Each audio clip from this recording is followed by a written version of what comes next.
भारत चीन सीमा विवाद अब बड़े तनाव में तब्दील होता जा रहा है। दरअसल सोमवार रात लद्दाख की गालवन वैली में दोनों देशों के सैनिकों के बीच हिंसक झड़प हो गई। इसमें भारत के एक कर्नल और 2 जवान शहीद हो गए हैं। जो कर्नल शहीद हुए वे इन्फेंट्री बटालियन के कमांडिंग ऑफिसर थे।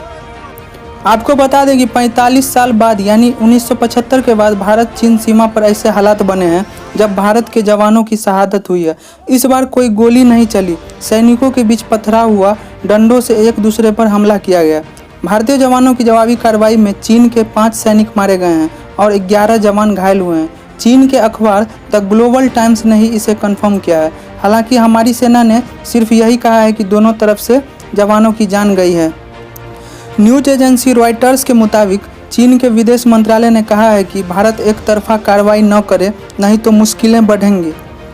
वहीं चीन के अखबार द ग्लोबल टाइम्स ने चीन के विदेश मंत्रालय के हवाले से बताया कि बॉर्डर पर दोनों देशों के बीच रजामंदी बनी थी, लेकिन भारतीय जवानों ने इसे तोड़ दिया और बॉर्डर क्रॉस किया है।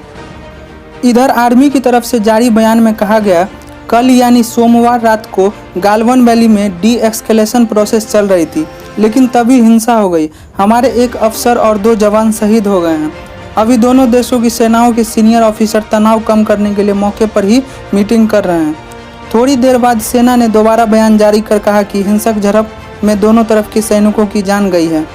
आपको बता दें, इससे पहले 20 अक्टूबर 1975 को अरुणाचल प्रदेश के तुलुंगला में असम राइफल की पेट्रोलिंग पार्टी पर एम्बुश लगाकर हमला किया गया था और इसमें 4 जवान शहीद हो गए थे। इस घटना के बाद रक्षा मंत्री राजनाथ सिंह ने chief of defence staff general Bipin Rawat, तीनों सेनाओं के चीफ और विदेश मंत्री एस जयशंकर के साथ मीटिंग की।